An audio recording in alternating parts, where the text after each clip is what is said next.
All right, I've been asked to review this Lokithor J401 jump start. They actually sent me one for testing. Can't wait to test it out. We have this car right here that the batteries run down.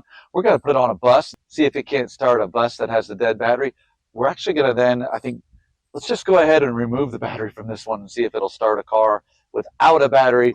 It's not a cheap unit, about $130 unit. There's some cheaper ones out there, but I've not found anything that can perform as they say this can. So let's check it out. All right, let's go ahead and unbox this unit.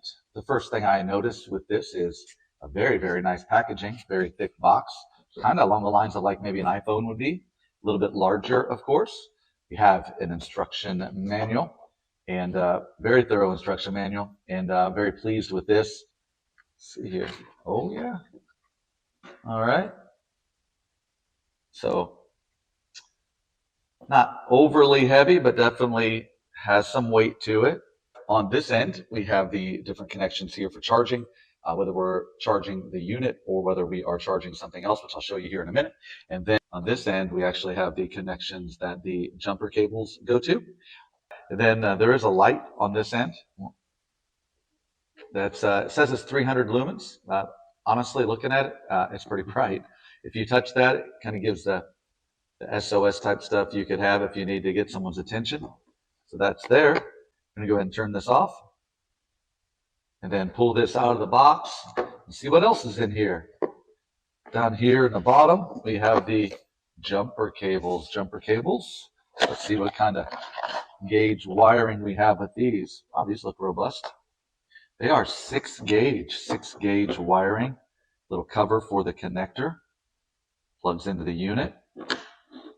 Those are pretty strong springs on the clamps. Nice. Set that out of the way here. One more part of this. This will be the different cabling to charge it. And looks like that's the one that go into your car with the barrel connector. We have the USB-C to USB-C. And then we have the standard USB to USB-C. All right, let's go ahead and see here if it'll turn over. Let's try this out. Nope, it's dead. All right, just clicking. Let's go ahead and get this thing hooked up and we'll try it out.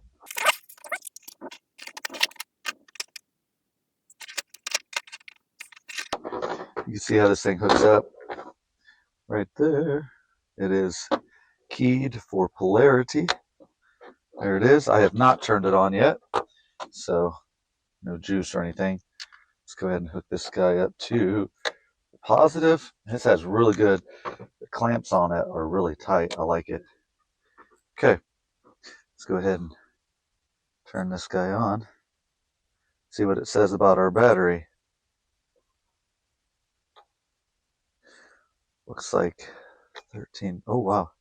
It's actually juicing it. I can hear it juicing it. It does say in the manual, just give it about 30 seconds to do its thing. And so we're going to do that and give it a shot. I think we've waited long enough. Let's just try it.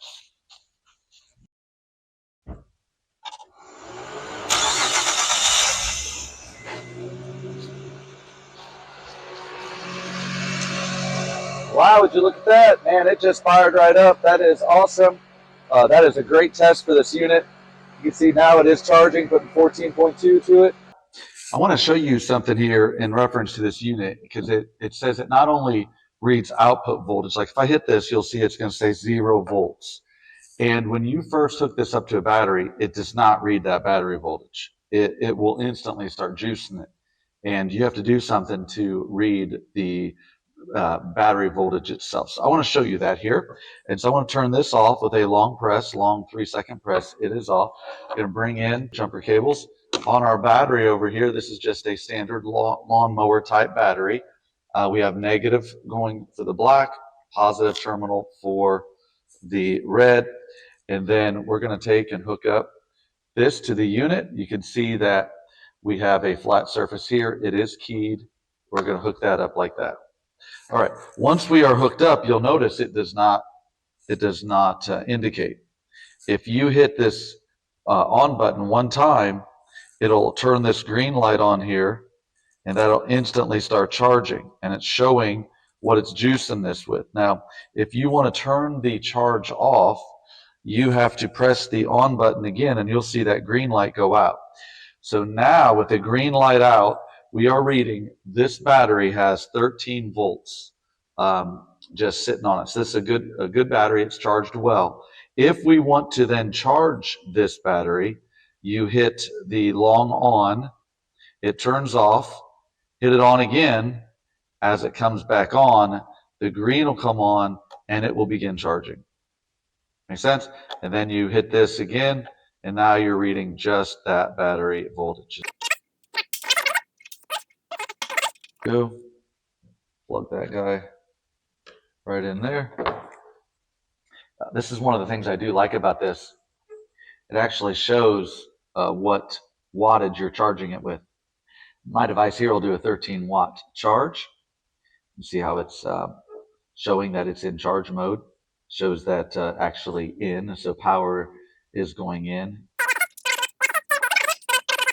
If we hit this button, then we will see this lit up, and this shows out.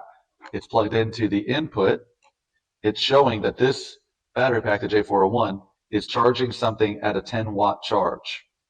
And of course, this is responding as such. All right, it's time to try the bus. And let me go ahead and put this over here, and I'll show you that this bus is definitely dead. It's a DT 466, I believe a 7.6 liter international diesel. And so we'll go ahead and it does give something, gives lights there. So it's not dead, but let's go ahead and see if it'll turn over. Nope, all it does is click, but does not turn over at all. So let's get that thing hooked up and try it out. All right, a little bit difficult to get in here, kind of tight, but nonetheless, we got our positive hooked up. It's actually a 2 battery setup, so 2 batteries to typically start this bus. So it's not an easy bus to start. It needs a lot of cranking amps, and so it is dead, definitely dead. And it's got a little bit of juice, lights the lights, but won't turn the engine over at all. So I went ahead and got the clamps hooked up because that one's back there, just a little more difficult. So I'm going to go ahead and hook this unit up right here, like that. Okay. Oh, good. It'll hang. I'm going to hit the power button on. Let's see what it does here. Okay. It's doing it. Doing its thing. 13.8, it's juicing it. Let's go try to start it. All right, we've given it a couple minutes to cycle, and let's go ahead and see if it'll start it. Whoa, it did. It actually did. What an awesome jump start. If that thing will, wow, I'm impressed. That is, I had mentioned that when I plugged this into the charger inside, it was given about 13 watts. So I wanted to see what it would do when we plug it into a car. So I want to go ahead and do that now. Get that plugged in, and I'm going to plug this into that center. This is off of the car. I want to see what the actual wattage is from the car itself. Whoa, wow, 45, 54, 63. Wow, so in a car, that's awesome. So that ought to charge this thing up pretty quick. All right, so I've been charging this unit in my car for about 25 minutes. And you can see right now, it's still showing that it's coming in there at 65, 66 watts. I'm going to disconnect that and just see what it charged to. 3 bars. So we were down to 1 bar, and in 25 minutes, this thing charged it up to 3 bars. So truly a fast charge, and that's very helpful. So if you really need it in a pinch, that'll help get that thing going to where you can try that out and get your car going. So that is a good feature. I think what I'm going to do is go ahead and disconnect the battery from this, and we'll try this thing out to see if it'll actually start an engine without a battery in it. All right, it's time. We're going to go ahead and disconnect this battery, and we're going to hook up just this jump start we're going to hook up this jump start directly to this car without the battery. That's what we're going to try. And we're going to see if this thing will actually do it, if it'll jump this thing. Let's go ahead and disconnect the positive cable, and we'll hook up the positive lead to it, and disconnect that negative cable. We're going to hook that up to that. Battery is completely out of the system. All right, now hook this up. Now, because we have no voltage, the unit will not recognize it. So we have to actually put this, we have to force this into, it's kind of like a hard start mode, they call it. You hold the light and the power button down together, and it will go into hard mode right there. All right, so it is in hard start mode now. It's kicking it to it just like that. Let's go ahead, again, not hooked up. Let's go ahead and try to start it with simply jump start. No. Simply the jump start, no battery. Wow, you did it, it did it, it did it. That's amazing, it sure did. Look at that.